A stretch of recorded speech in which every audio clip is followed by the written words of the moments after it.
కేంద్రం కీలక అప్డేట్ ఇచ్చింది. త్వరలో జనగణన జరగబోతుంది దేశంలో. మొదటి విడతగా సెప్టెంబర్ 1 నుంచి జరగబోతుంది. అయితే కేంద్రం ఏం అప్డేట్ ఇచ్చిందంటే జనగణనలో ఫ్యామిలీ దగ్గరికి పోతారు కదా, ఏ ప్రశ్నలు అడుగుతారు అనేది క్లియర్ కట్గా ఇచ్చింది. ఆ ప్రశ్నలు ఇవే మొత్తం 40 ఉన్నాయి. 40 ప్రశ్నలు అడుగుతారంట వచ్చేవాళ్ళు. ఒకసారి ఈ అప్డేట్ కూడా చదువుదాం మనము. జనగణనలో 40 ప్రశ్నలు అంట. నూతన కీలకమైన అంశాలు. ఫస్ట్ ఇది చదివేద్దాం. దేశ ప్రజలు ఎదురు చూస్తున్న జనగణన 2027 ప్రక్రియకు సంబంధించి కేంద్ర ప్రభుత్వం అత్యంత కీలకమైన అడుగు వేసింది. ఈ జనాభా లెక్కల సేకరణలో పౌరుల నుంచి వివరాలు సేకరించడానికి ఉద్దేశించిన 40 ప్రశ్నల జాబితాను కేంద్ర హోంశాఖ అధికారికంగా నోటిఫై చేసిందట. ఈసారి జనాభా లెక్కల ప్రక్రియ తొలి విడతను సెప్టెంబర్ 1 నుంచి ప్రారంభించనున్నట్లు వెల్లడించింది. 40 ప్రశ్నల ప్రశ్నాపత్రంలో కొన్ని నూతన కీలకమైన అంశాలను పొందుపరిచారు. పౌరుల సామాజిక ఆర్థిక స్థితిగతులను మరింత ఖచ్చితంగా అంచనా వేయడానికి కులం వివరాలతో పాటు దేశంలో కోవిడ్ నిరోధక టీకాలు ఎంతమంది తీసుకున్నారనే సమాచారాన్ని కూడా సేకరించనున్నారు. వాటితో పాటు ఇంట్లో తాగునీటి సౌకర్యం, విద్యుత్ సరఫరా, వినియోగిస్తున్న డిజిటల్ సాధనాలు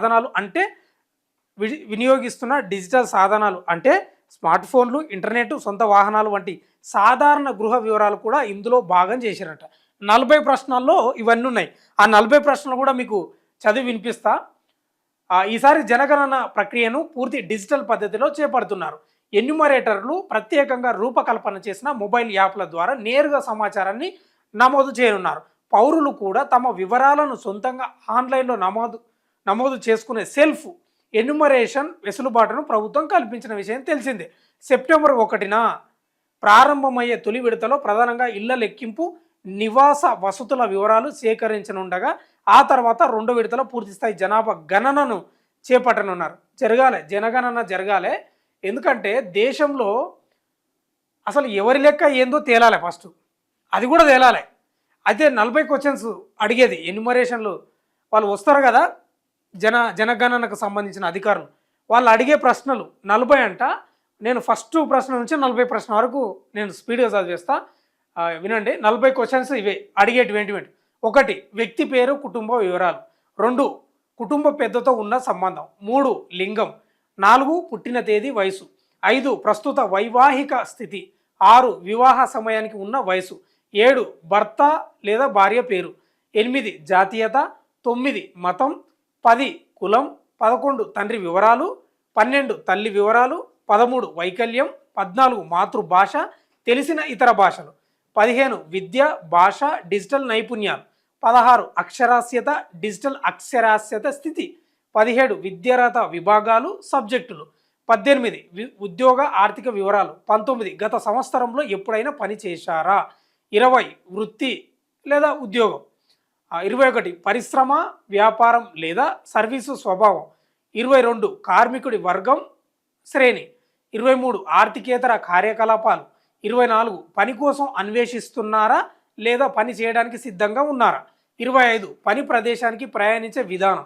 26 నివాస మార్పు, పుట్టిన స్థలం. 27 చివరిగా నివసించిన ప్రాంతం.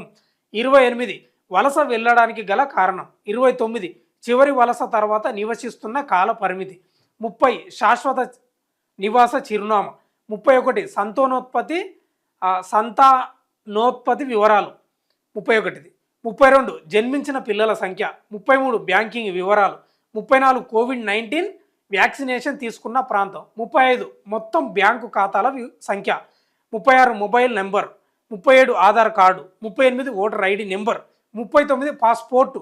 40 డ్రైవింగ్ లైసెన్స్. ఇవన్నీ ప్రశ్నలు ఉన్నాయి. 40 ప్రశ్నలు అడుగుతారంట జనగణనలో.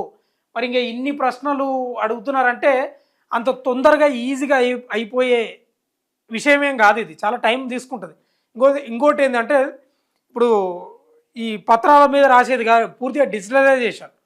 ఒక ప్యాడ్ ఇస్తారేమో వాళ్ళకు మొబైల్కి సంబంధించి, దాంట్లో వివరాలు నమోదు చేస్తారంట. మరి ఇంకా ఇన్ని ప్రశ్నలు అడిగినారంటే మరి ఇక జనగణన, కులగణన కూడా దీనిలో ఇంక్లూడ్ కావాలి. తెలాలి ఎవరి కులాలు ఎంత ఉంది, ఎవరి జనాభా ఎంత ఉంది, ఏం కథ అనేది. ఎందుకంటే ఇవాళ రాష్ట్రాలలో లేకపోతే దేశంలోనే అనుకోండి, ముఖ్యంగా మన రాష్ట్రమే తీసుకుందాం, ఇక జనాభా తక్కువ ఉన్నోళ్ళే వాళ్ళే పాలకులు, వాళ్ళే శాసిస్తున్నారు, ఇంకా వాళ్ళే ప్రభువులం అని మేము అనుకుంటున్నారు. కాదు కదా. బీసీ ఎస్సీ ఎస్టీలు ఎంత శాతం ఉన్నారండి? 70-80% ఉన్నారు వాళ్ళు. ఎస్ 100% జనగణనలో కులగణన కూడా ఇంక్లూడ్ ఉండాలి. అదంతా జరగాలి. కానీ మొత్తం మీద అయితే 40 క్వశ్చన్స్ అడుగుతున్నారు. మరి ఈ క్వశ్చన్లు అడిగి ఎంతవరకు ఈ క్వశ్చన్లను బట్టి మరి పేదరికాన్ని లేకపోతే ఉచిత విద్యను వైద్యాన్ని ఏ రకంగా ఇంప్లిమెంట్ చేస్తారు, ఏందో ఈ జనాభా పెరుగుదల ఏంది, తగ్గిస్తారా, తగ్గించడానికి ఏమైనా ప్లానింగా, ఇంకా పెరుగనా ఏందో మరిగా. కానీ జరగాలి, జనగణన జరగాలి, కులగణన జరగాలి. ఇవన్నిటికి సంబంధించి కేంద్రం కీలక అప్డేట్ ఇచ్చింది. సెప్టెంబర్ 1 నుంచి మొదటి విడత జరగబోతుంది. దీనికి సంబంధించి కేంద్రం ఇచ్చినటువంటి కీలక అప్డేట్ ఇది. చూస్తూనే ఉండండి మన తొలి వెలుగు.